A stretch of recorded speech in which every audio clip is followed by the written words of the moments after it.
Signing out.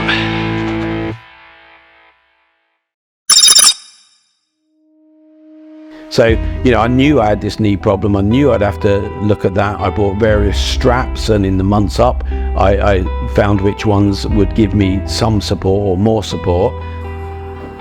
So the best thing now is a piece of your feet. And I'd also was having physio, and I arranged to have a steroid injection just before the climb, which would be a bit of a buffer because it's bone on bone. It would give me a bit of lubrication in there, but also a bit of pain relief. And that's going behind the kneecap, yeah? It's good. Mount Kazbek is a dormant stratovolcano located in Georgia, just south of the border with Russia. It's one of the major mountains of the Caucasus, lying at 5,054 meters above at sea level. Mount Kazbek is the highest mountain in eastern Georgia. The area around Mount Kazbek was designated a nature reserve by the Soviet government in 1979 and includes beech forests, subalpine forests and alpine meadows. Many of the plants and animals in the reserve are endemic to the Caucasus region. Well, they got more to carry than us, Pat, that's for sure. But I'm sure they do it every day. They look in good shape, actually. They look well looked after.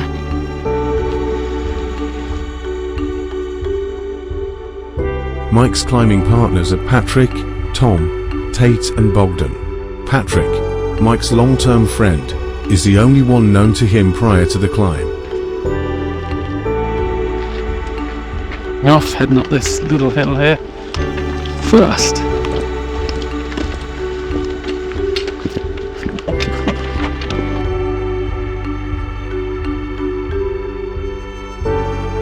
Putting your trust in strangers is always a risk, but a necessity while mountaineering.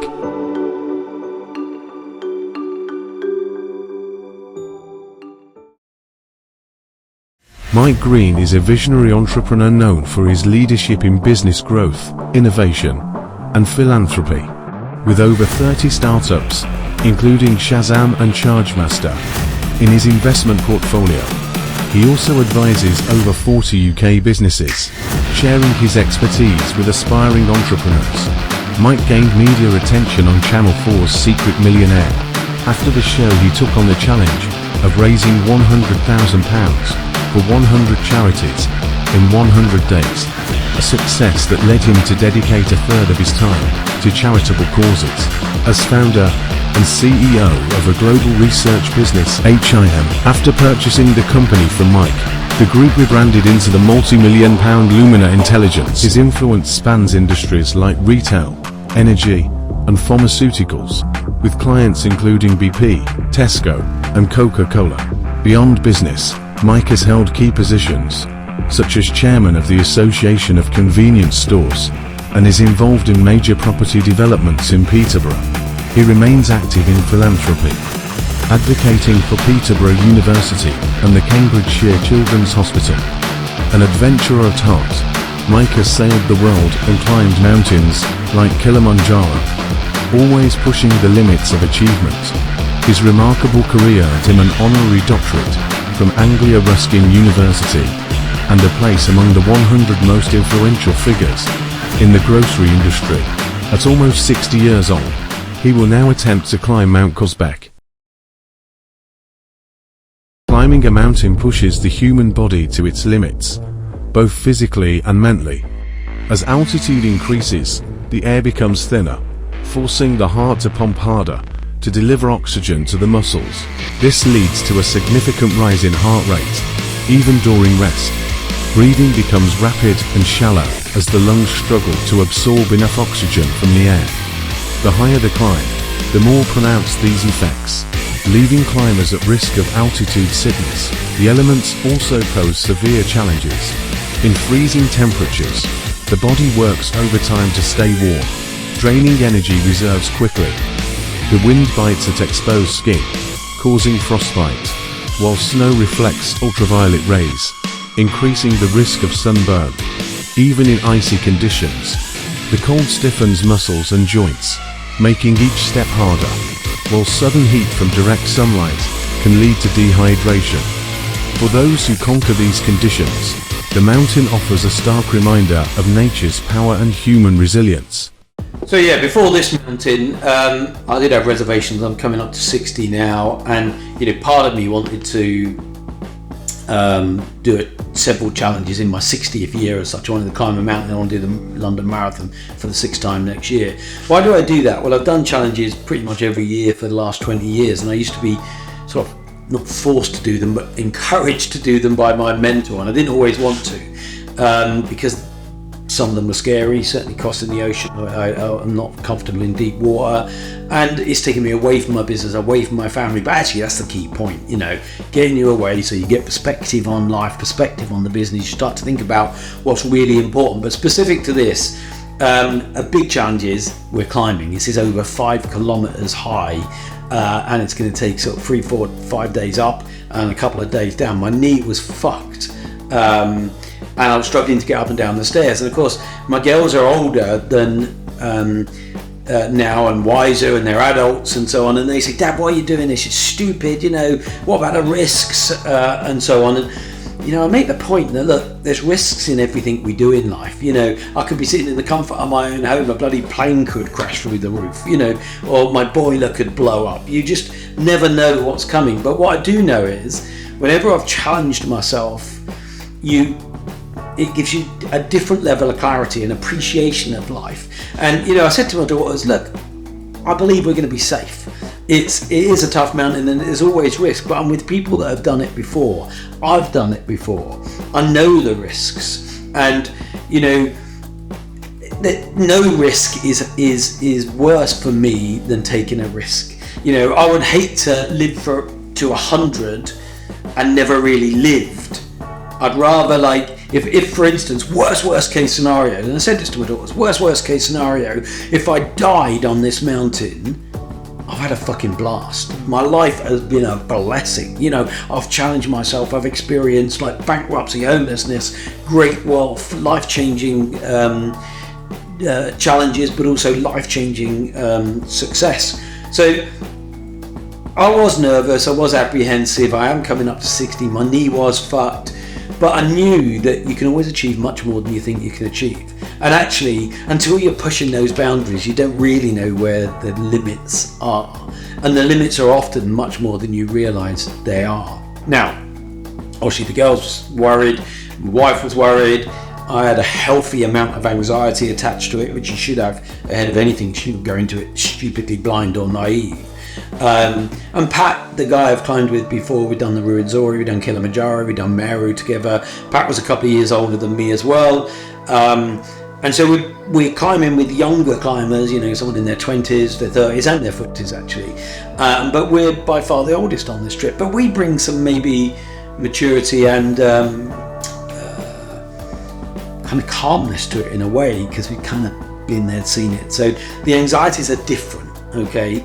Now, what I didn't say to my girls is we arrive into Tbilisi to find out the day before we're going to set off for the climb that the company's senior guide has been killed on the mountain. He's literally hit by lightning, thrown off, dead, and they had to recover the body and all sorts. Now, that the whole, you sensed it the minute we met with the guys on the morning of the climb, and the mood was really low.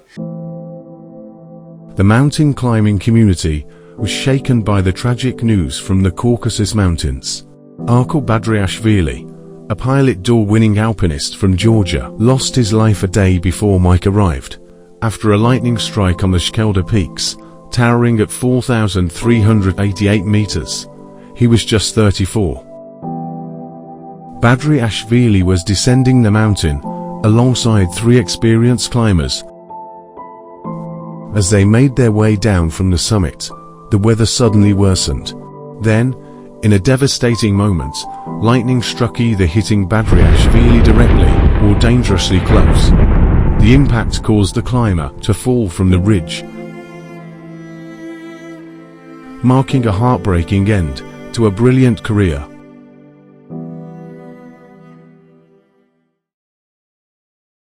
$3,000 meters.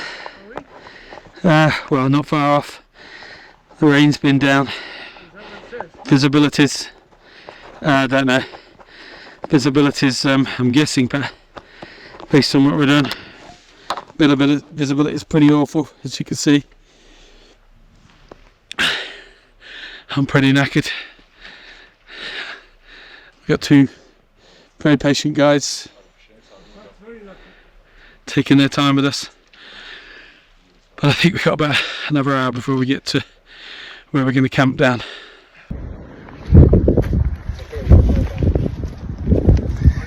So here we have the highest church in all of Europe and a place of worship, and we can see the summit in the background. This is at 4,000 meters, and I'll give you a little panoramic.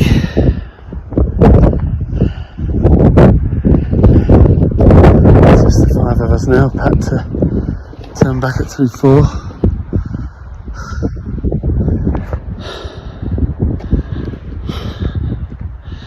Say a prayer for somebody. So right down there, a dot in the background. Let's see if we can point it out. There, on the tip of my finger, was the hut that we left this morning. That's down there.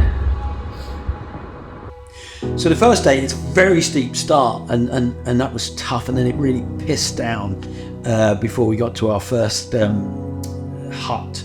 But it was tough, but once we got there, your body recovers really quickly, and that's another thing, you know. However hard you got to push yourself, the pain is only temporary, and then your body recovers incredibly quickly. It's quite, you know, even marathons, I've done them, and you think you can't even fucking walk within an hour.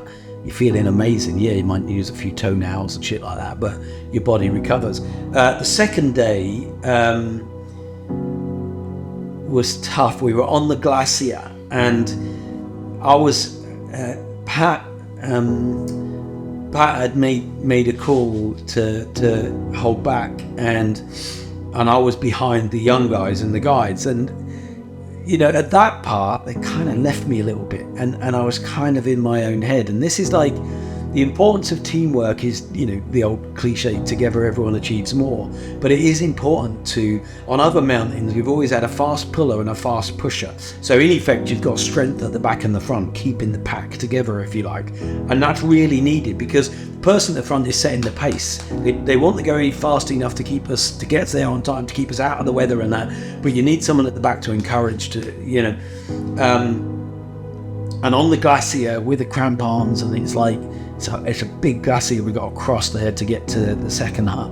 It was fucking hard, and I was in a bit of a kind of funk, I guess. You know, you got to be conscious of your own attitude, and you know, they say success is 95% attitude, 5% aptitude, or ability, and I wasn't keeping proper check that second day. I was fucking angry. Anyway, we get to the hut. It was and you'll see on the video, the hut is like pretty rough, but we reconnect and you capture your attitude. And it's okay to have down days in business, down days in life, but what you got to do is try to become aware of your behavior, aware of your attitude. If you can learn to master your attitude, you can master your body, and the psychology comes before the body, definitely. And anyway, we reconnect as a team. The heart is a bit shitty, but it's out of the wind and we can catch our breath. Now we're gonna have to have an early start, like 1 a.m. So you've got to get in as many calories as you can for that final summit, and you got to try and get some sleep. And you're in this like room where people are burping and farting and snoring, and but at least you kind of caught your breath. And I had a panic attack. It's like I've never had this before, but I couldn't breathe. I woke up in the middle of the night, and the altitude, the air is thinner and that, and I couldn't catch my breath. And I really consciously, like every breath, and I thought my wife's asthmatic, and then I know she struggled sometimes. And when you can't catch your breath, it's not like you feel like you're drowning in effect, but it's obviously a reverse of that. It's quite scary, but again, you gotta fight that fear. You gotta kind of get control. And it reminded me, and as I was struggling, I thought of the mountain thing I learned on one of my first mountains: stop, breathe, think. If you like, breathe, take a deep breath, or even 2 breaths, is to really fill your lungs, actually to get some good oxygen in. What happens is you get that more oxygen that goes to your brain, you make better decisions, you calm down, you focus on the breathing. And that's true in business. If you're caught in the problem, you're not thinking straight. If you're not thinking straight, you make bad decisions. So that kind of conscious breathing, getting oxygen in, even in a normal day, people say they can't breathe, they have a panic attack. It's like, you got to breathe. You've got to focus on nothing but your breathing. And that's why sometimes we'll say, breathe with me, and you get it, but everyone else is asleep and I can't fucking breathe. And I'd literally just gone to the loo, which is only 100 yards or something, but at that altitude it was coming back and made me a bit out of breath, and I'm trying to catch it again. I know I've got to be up in a few hours, so my mind was caught up. For the first time of any challenge in my life, I found myself thinking, not how can I do this, I started thinking, can I do this? As age caught me in that sense. Now I can say we climbed too quickly. I think we did. And I think they did push us too fast, and massive amount of people never climb that mountain, and I think they just got it wrong. It's like they're trying to climb with either youngsters or military people, and actually there are a lot more people who, given a bit more time, there's a good metaphor for life as well, a bit more time would achieve stuff, a bit more patience would achieve stuff with them, patience with yourself, patience with other people. It is a marathon, not a race, and if you race often, everything starts to creak a lot more and you can't catch that strength, that psychology. But yeah, I knew we were getting up at 1 o'clock and we needed to go in the middle of darkness, because that final ascent, which probably should have been day 4 or 5, they were pushing for day 3. So we wanted to get down quickly. Hindsight's a wonderful thing, and you can either get bitter or better, and I'm aiming to get better. But I had all these thoughts going on, and then we push on to, we've done some training on the glacier, we've done some rope training and some extra stuff. You need to get everyone working together, you need to understand the interdependence, how to fall, the wind was howling, yeah, I fall back to sleep, but with these apprehensions. Here we are, nearly 2 o'clock. Hey, looking ready for anything. Yes, video. What are you going to say? I have to take screenshots with it. Oh man, I wish I had a cool quote right now, but come on, Pep. Yeah, let's give you some light air and we get it. What I have to say is see you in one piece in 14 hours. Yeah. Stay rad. Carbon checks are different. You have crampons with you. Harnesses, helmets, lamps, ice axe, the breath poles, warm jacket, warm gloves, extra layers, water, snacks, sunglasses, sun cream. Yes. Okay, good. So yeah, we can start. It's a little bit windy as expected. but we'll see how it will be higher up. So yeah, there are other groups also going with us. I think that will be was like first. So we'll be already in a range. Okay, let's go.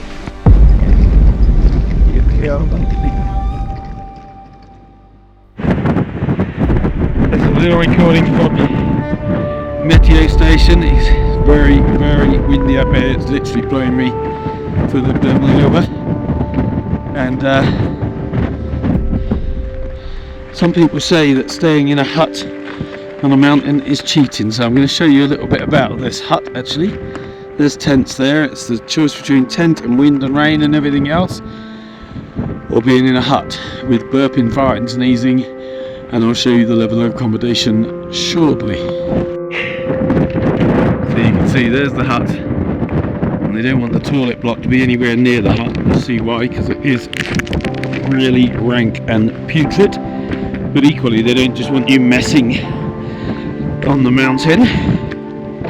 So I'll show you the levels of accommodation if you think staying in a hut is silly risk.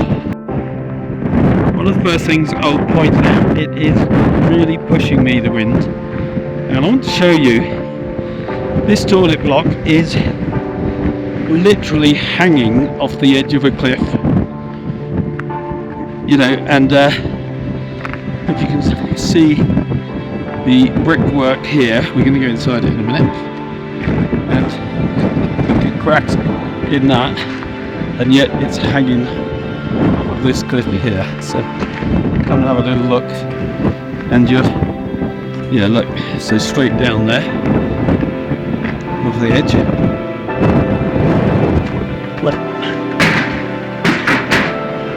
And give you a bit of a flavour. This is the hut, and that's the hole. The smell. Sorry, I can't stay in it. And this one here is what you get. It literally is a savage day hanging out on the mountain, and just look at how that's blowing. Not sure if you can hear it as well. Having to really dig in to not be blown. And this is Meteo Station, which I think was a weather station, but I'll show you inside in a bit. It's a bit like a prisoner war camp.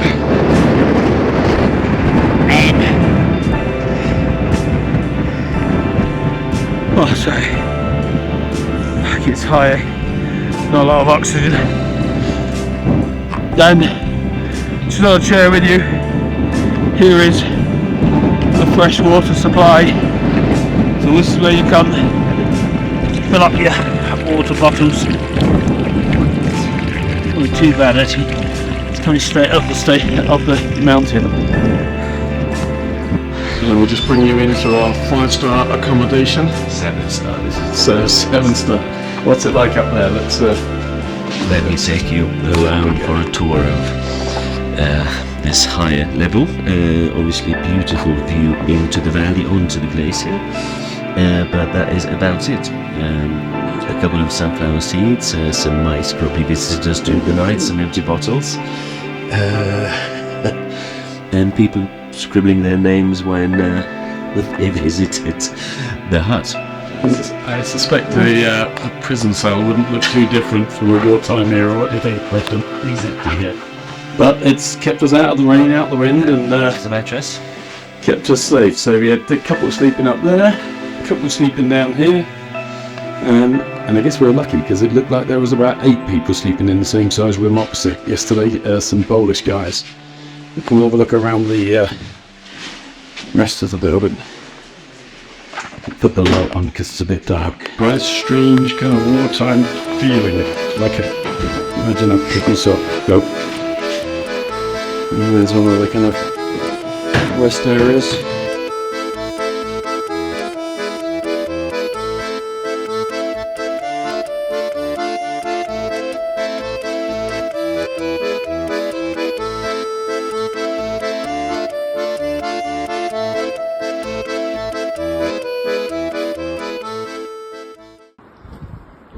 So this is the Polish group that left Alti Hut yesterday.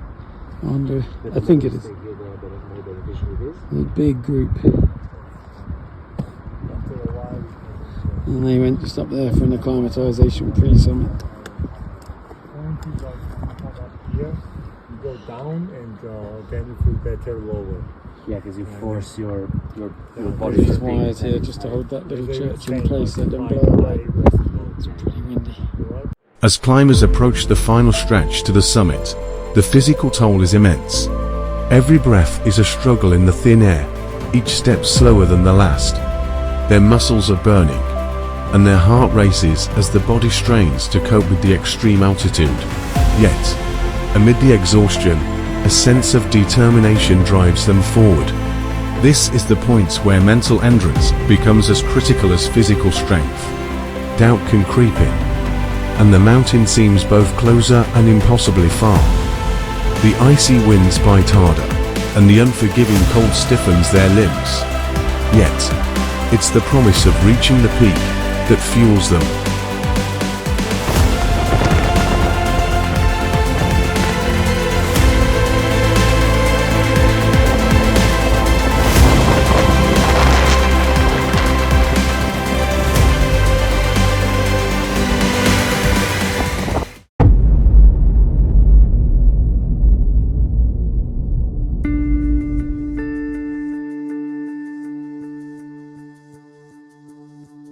So having had a tough night, I got up, kitted up, and then I'm making a really conscious decision here, because once you're roping to each other, literally their lives are in your hand, your lives in their hand, and suddenly it's not this sort of selfish I'm gonna fucking do it or not decision. You are now thinking about the team over the individual. And because I'd had a bad night, I've talked a little bit about the sort of panic attack in the night, I talked about my knee being fucked up. It's dark, it's cold, I mean, I'm bothered about that. I can deal with darkness, I can deal with cold, I can even deal with being tired. But I in that little bit of the cafe, those final few minutes, I had to make the call. I did make the call not to do the final summit.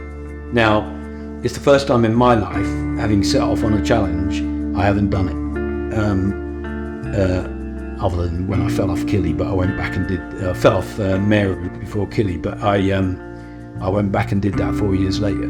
But this was a call where, for the first time, I was choosing not to do part of it. And you know, that in itself was a discovery for me. When you do a challenge, you don't know what you're going to learn from it or take from it or grow, how you're going to grow. And for the first time, the minute I made the decision, I'm going to hold them back, I'm going to handicap them, I'm going to put myself at risk, but more importantly, all of them at risk. We all, as I said, tied together. And if I was in that rope chain and they fall and I can't hold them or something, that I have to live with that or put us all at risk. But the minute I made that decision not to do that final ascent, I was actually really happy with it. I knew it was the right decision, it was the grown-up decision, it was the sensible decision. And you know, I've not always been sensible in my life, and I would have beaten myself up and literally gone to my death rather than give up. This was a transition for me to realise it was the bigger decision, the better decision, the right decision for the team. And it was then very quickly a transition to seeing them go off and not feeling, oh fuck it, I'm not doing it, but feeling, come on guys, fucking do this. And I suppose it's how parents might be when they stop living their life for themselves and they start living through their kids, which I disagree with, by the way. I think you should live your own life, encourage your kids, but live your own life. But I kind of, and that sounds almost arrogant or condescending of them kids. They're not kids, they're very fucking capable climbers. They did a better job on this mountain than me. But I could turn from my decision to, you know, rooting for them, to, with every cell in my body, wishing them luck. But then also, it's like, it was a really fucking windy day. There were people who decided not to go in other groups and so on, and to wait another day these guys set off, and so you're kind of half fearful but encouraging. Off they went. I made that decision. It was the right decision. And, you know, hindsight's a wonderful thing, but I struggled a lot even to get down after that because my knee was so fucked. If I'd have done that last bit, it'd have been very dangerous for me and I'd have been risking them. Hindsight's a wonderful thing, but without the benefit of hindsight, I knew in that decision it was the right decision. So sometimes it's not about making the right decision, it's about making a decision and making it right. And if it was the wrong decision, I'd be booking to go back up like I did when I fell off a mirror as acclimatization to Kili. It was the right decision. Congratulations. Thank you. Nice group. Summit. Wait, let me open it. For the summit. Thank you very much. Yes, thank you. Thank you for putting up with me.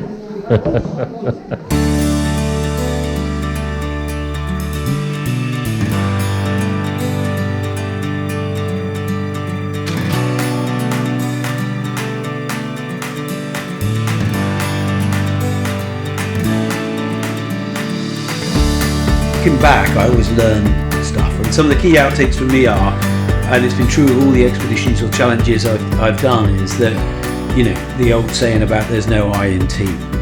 And I know it's a cliche, but people that you have never met before might be some of the best relationships that you build for the future. And a friend is just someone you haven't met yet. Now, interestingly, on a challenge, you get forced together. You don't choose, I want this age group, I want this nationality, I want this religion, I want this culture, whatever it is. Basically, you sign up to these things. We met them the night before, and one of them on the morning of the day we start our climb. And what's interesting to me is, one of the key outtakes is, when you know you're going to be putting your lives in their hands and vice versa, you certainly got to live in close proximity for a few days, you make an effort. And those relationships, I think, work better because you make an effort. And I wonder, I know how, if people made more of an effort in their personal relationships, their professional relationships, their work relationships, they'd have better relationships. All too often we expect everyone else to put the work in and they should just adjust themselves to me. But you know what? When you have to, you take time to listen, to connect, to build rapport, to find common ground. And certainly when you're working with a team, you do that. They're a great bunch of guys, you know, different age groups, literally spanning 30, if not 40 decades. And yet we all come together. You know, we might see the physical strength of the younger ones, they might see the wisdom or experience of the older ones, but we're all there as a team, and actually it takes a mix to do that. I would urge anyone to do a challenge. I don't care what that challenge is, you know, hiking, cycling, running, climbing, whatever their challenge may be, because in that challenge you start to rewire your psychology. You start to think about, what do I need to do differently to achieve that? And that's really important, because so many people expect the world to adapt to them. Why don't you fucking look in the mirror and ask the question of what you can do differently, better or best, in order to make that dynamic work? And everything is so accentuated on a challenge, whether that's crossing the ocean, running a marathon, climbing a mountain, long distance cycles. Your brain, you have more space, whereas on a long distance cycle you're just like pedaling away and you're thinking, why am I doing this and that? And when you're starting to feel tired, you're going through all different psychological challenges. You know, they say iron doesn't become steel until it's been through the fire, but it is often at those kind of points of heat or points of pressure that we realise how strong we are, and it makes us stronger. And when you realise that you're stronger than you think or believed, it rewires your brain to believe, I didn't think I could do that, but I did. And even if you felt a limitation, you can then understand why that was a limit for that point. Okay, what could I do differently? How could I train myself better, more? Understanding that even your guides with the experience that you're relying on, they go through shit. I mean, literally, those guys have lost a dear friend the day before doing what they were going to do. And our lives are in their hands more than anybody, because they know the shit that we're doing, the routes that we got to take, the skills that are needed, the equipment that's needed. And so there must have been, it's easy to be selfish, but instead try and put what is it Gandhi said, You know, walk a mile in the shoes of your enemy. Well, they're not their enemy, but in the person who you're having to work with. Understand their life, their shit, their problems, and you'll see them differently.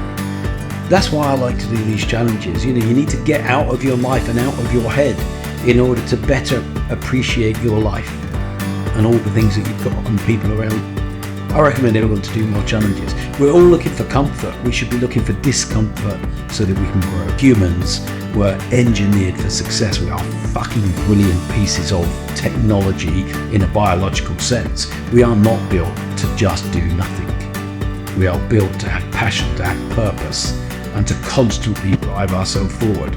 And in doing so, we live a fuller life, a better life, and we inspire others to do the same. So never say never. I probably will do it again.